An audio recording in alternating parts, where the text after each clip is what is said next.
Tena mandroseza teny kosa no ny fampitona ny mpikambana tao anatin'ny escopole tamin'ny andron'ny omaly amin'ny akapobeny dia ny makasika ny toe-draram-pirenena ny fivoarana sy ny jeritodika no natao tamin'izay andron'ny omaly izay tsy isy anjery fotsiny fa dia nitondra ny fomba fijeriny makasika an'izay ny mpikambana eo anivony izany escopole izany.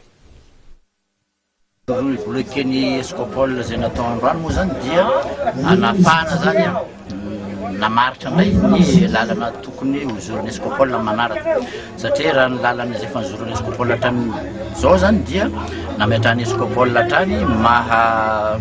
approche parti ny escopole ka zany approche parti zany dia misy vondrona parti politika maromaro ao anatiny zany izay natambatra mba hamoaka zavatra hitovizana dia amin'izao fotoana izao zany dia mbola misy anjara asa tsy vita zany ny escopole eo zany amin'ny famaritana amin'ny resaka fifidianana zavatra tokony mivoaka zany dia amin'ny resaka famaritana ny ataontsika hoe circonscription électorale ny escopole zany circonscription électorale dia ny district zany circonscription électorale raha ohatra ka resaka législative no resahana dikan'izay zany raha ohatra ka misy découpage atao zany ao zany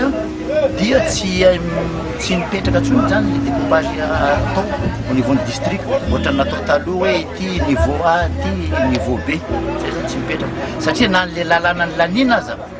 dia mipetraka tsara fa hoe napetraka amina scrutin de liste ho ana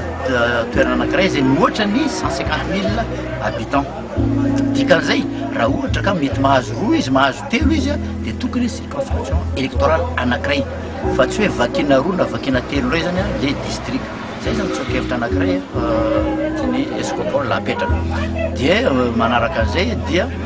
ny andraikitra raisiny escopole eo anivon'ny firenena dia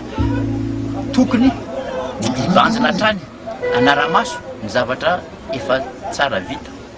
ohatra jerentsika zao amin'ny lalàna misy lalàna lanina tao amina resaka fifidianana momba ny